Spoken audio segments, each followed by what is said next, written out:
அனைவருக்கும் வணக்கம். நம்ம இப்போ என்ன பார்க்க போகிறோம்ட்டா, ஆதார் டவுன்லோட் எப்படி பண்ணுறதுன்னு பார்க்க போகிறோம். கூகுள் சர்ச் ஓப்பன் பண்ணிக்கங்க. அதில் ஆதார் டவுன்லோட் அப்படிங்கிற லிங்க் டைப் பண்ணுங்கள்.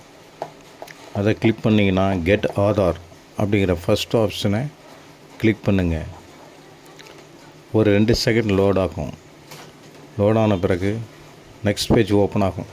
அதில் கீழே ஸ்க்ரோல் பண்ணிங்கன்னா டவுன்லோட் ஆதார் அப்படிங்கிற லிங்க் ஒன்று இருக்கும்.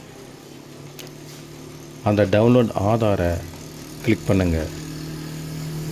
இப்போ அடுத்து உங்கள் ஆதார் கார்டில் உள்ள ஆதார் நம்பர் என்ட்ரி போடுற மாதிரி இருக்கும். அதில் என்டர் ஆதார் நம்பர்னு இருக்கு பாருங்கள். அதில் உங்கள் ஆதார் நம்பரை கரெக்டாக அதில் எப்படி இருக்கோ அது போல் டைப் பண்ணுங்கள்.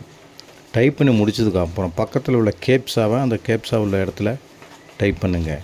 டைப் பண்ணி முடிச்சதுக்கப்புறம் சென்ட் ஓடிபி அப்படிங்கிறத கிளிக் பண்ணுங்கள். கிளிக் பண்ணிங்கன்னா அடுத்து நெக்ஸ்ட் பேஜ் போகும்.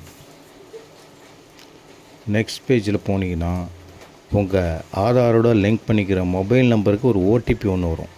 அந்த ஓடிபியை என்டர் ஓடிபி அப்படிங்கிற இடத்துல என்ட்ரி பண்ணிவிட்டு வெரிஃபை அண்ட் டவுன்லோட் அப்படின்ற ஒரு ஆப்ஷன் இருக்குது பாருங்கள்.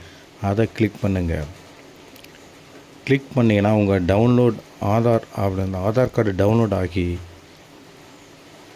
உங்களுடைய பாஸ்வேர்டு கேட்கும். அந்த பாஸ்வேர்டில் என்னென்னா வேறு எதுவும் கிடையாது. உங்கள் ஆதார் கார்டில் உள்ள உங்கள் நேம் அதில் உள்ள முதல் 4 லெட்டர்ஸ் கேபிட்டலில் போட்டு அதுக்கப்புறம் உங்கள் டேட் ஆஃப் இயரை மட்டும் வருஷத்தை மட்டும் போடணும். அந்த 4 லெட்டர்ஸ் வருஷம் போட்டிங்கன்னா இப்படி ஆதார் டவுன்லோட் ஆகிடும். தேங்க்யூ.